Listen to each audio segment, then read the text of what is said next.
My topic is transforming wealth management in a digital age. I don't know if any one of you has heard of in YouTube Evan Tube HD. Evan. So I think last year, a Newsweek called Evan the most popular boy you don't know. Okay, so my son, 4 years old, I noticed is not interested in TV anymore, so he doesn't watch cable. He spends more time actually in an iPad and watching this YouTube channel. And in YouTube, his favorite channel is a boy called Evan. What Evan does is he does a lot of toy reviews. So his father actually films it, and then he gets all these toys, he opens it, he explains it, and he makes a review out of this new toy. And one thing you've noticed is that this boy, he's 8 years old, made $1.3 million last year in doing his reviews. Yeah, his videos average 250 million views per video. So he would get one toy, and there's a concept called right now unboxing. So you would, you film yourself opening a box, you explain the instructions, and you explain each toy. So this is as far as I've seen how digitalization is affecting the lives of most people. So with that, wealth management is also experiencing this shift. Basically, some of the key statistics that we've seen, I think there are a number of statistics that show how digitization is affecting wealth management. In here, this is from Capgemini. We have four graphs that centers on direct asking people in different countries whether they, in the wealth management space, they want direct contact or digital contact. There is the usage part as well. There is the emergence of social media, how this affects the way they look at wealth management. And at the same time, where these people are using digital channels.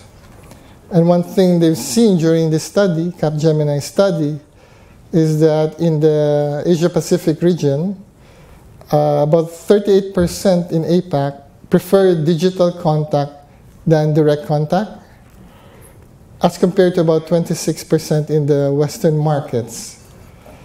At the same time, in the upper slide, you see that about 87.3% of those below the 40 age group expect digital channels like mobile apps, social media, and video.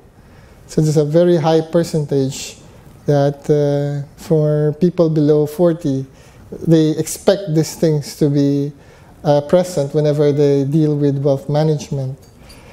And from an expectation perspective as well, most people interviewed say that over 50% of them feel that social media is a very critical aspect of digitization.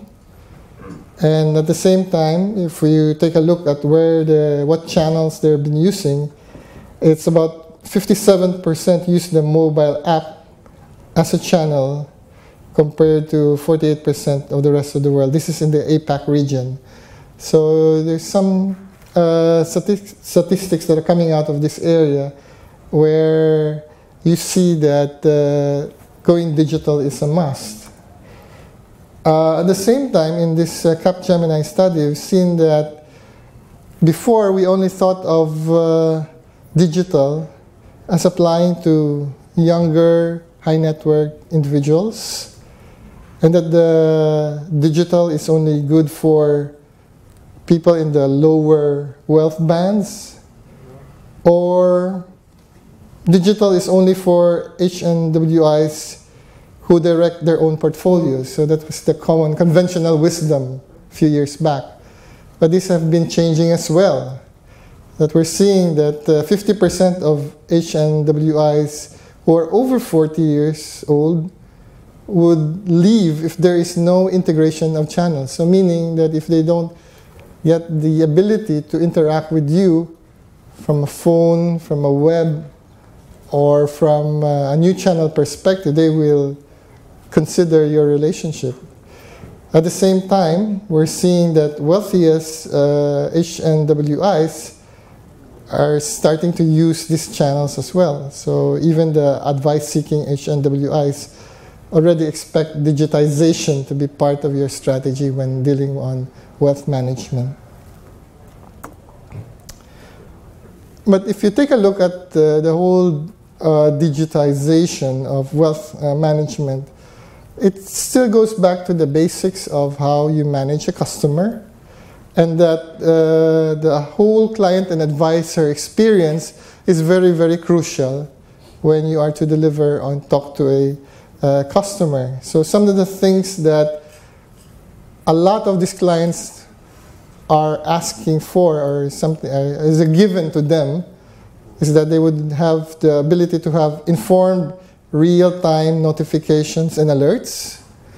I think a lot of the local banks still struggle in this area. You know, some changes in your portfolio, you want to be notified. So at the same time, they want a simplified client onboarding process whenever they sign up a customer. So the client onboarding component, when you're talking about wealth management, is a very crucial part. So because, you know, in Manila, traffic is so bad, so you don't expect a client or to be going back to your branch all the time. So we're seeing that those requirements being a given right now. They would want to be able to get some self-service capability whenever they interact with you. At the same time, of course, this interaction should be multi-channel. So they're now assuming that if I need to interact with you, whether it's the phone or going to the branch or talking to an RM, that same information will be shared along when you're talking to a customer. And what goes with it is also the ability to customize the platform for specific products, given the segment that you are calling on the customer. So you need that component or the platform to do solutioning. At the same time, you are also, most wealth managers are looking for a way that they can collaborate or with an advisor on different channels. So that has to be available for them as well. And I guess to go digital is also a journey, in the sense that what we're seeing in the APEC region is that from the start, as the current state of the banks are right now, multi-channel interaction is a preferred scenario for them. So they would want some kind of automated transactions to be available whenever they deal with you. Digital readiness demands also may vary, so depending on the customers as well. Social media is actually within the radar of most customers already. So it's something that they are looking to right now, and also some of the banks are looking into this area as well. And that what they're saying is that attrition will rise with the lack of these digital services.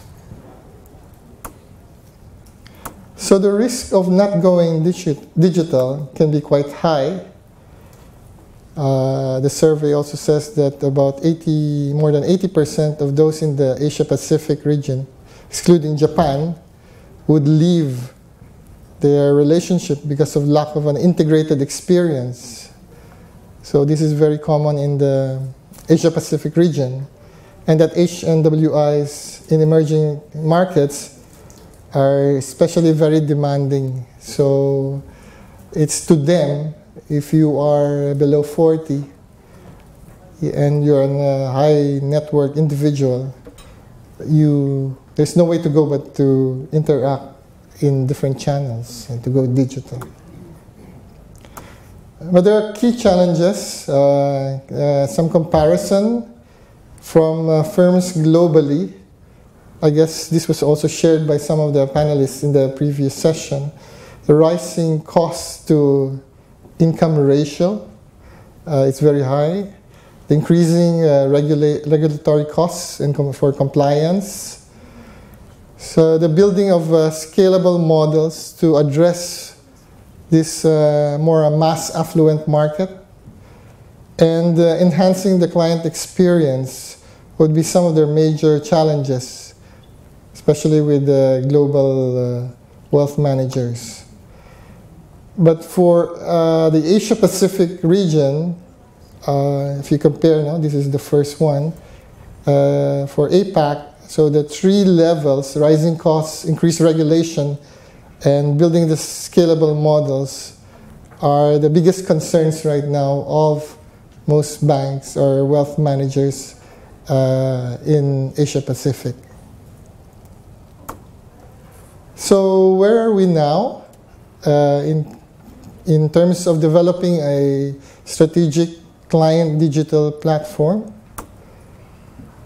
Most banks right now, or wealth managers, need to have a platform so that they can service their customers better, as also explained cited by some of the panelists. And the key area that must be present in your system in order to enhance that private wealth experience is that you need the 360-degree CRM. So you must have a strategy or a system that will be able to address this concern. At the same time, when you have the CRM, it is assumed that it's multi-channel, and then you should think a lot about client onboarding and document tracking. I cited this because a lot of banks and asset management companies here in the local market are struggling with even just document tracking. The ability to inform a customer that his passport is about to expire, or a certain document submitted has not been signed yet, or so deficient. So we're seeing this while talking to a number of banks. We've seen this concern as well. At the same time, for the wealth manager, banks need to implement a Salesforce automation system that will help them keep track of relationships between clients and your RMs. Because in most of the experience with banks, the relationship between the client and the RM goes whenever the RM also resigns. So there's no way for most of these banks or wealth managers to keep track of what has happened before, or what products has he sold. So even this area is quite challenging for banks here in the Philippines. So from that perspective, these components of your platform when dealing with customers should be there.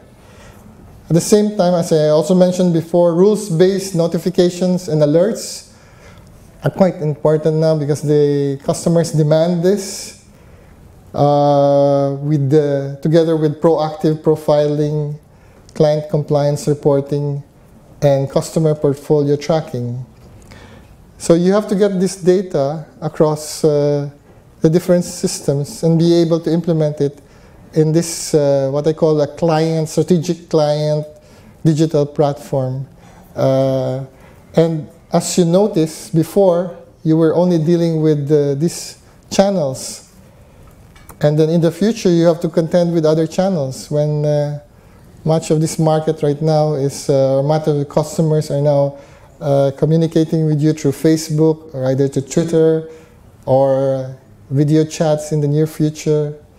So expect these kinds of interactions not only today, but in the very near future. So banks who have this platform actually will have the capability to address these new channels if you have this platform. One of the leading private bank in India, based on our experience, it's the second largest bank in India. It has about 4,000 branches, and their approach to wealth management was to develop their systems to address this market because, as you know, they have thousands of customers, and how do you scale up to address and interact with these customers? So the only way to go was to go digital. And they started with the web. They gave this opportunity for customers and RMs to get a 360-degree portfolio view of their customer, to improve their client experience, and to provide online order placing. And then for relationship managers, they allowed RMs to, they have an application that would run on a tablet, on a gadget, or even a mobile phone, where they can do client onboarding. The same view that you get from the client portal will be available on tablet. So it empowers both the RM and at the same time improves the relationship or the information delivery to a client using a tablet. At the same time, we have to make this consistent. I mean, all channels, whether web or mobile, or even the branch, you should have the ability to get this information across them. And you know what's happening, whether your RM is talking to you remotely or within the branch or elsewhere.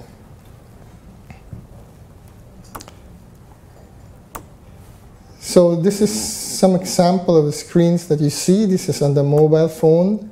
They can see a holding statement of the customer. At the same time, there is a web version, a mobile version, where you can also do client onboarding. So the RM is equipped with a iPad or a Android tablet, wherein they would be able to see the client portfolio. They would be able to see the interactions, his meetings for the day, his orders. It also provides him the capability to do online order placing, same way as you do it on a mobile phone. Now, this bank has even addressed the problems of documents in client onboarding.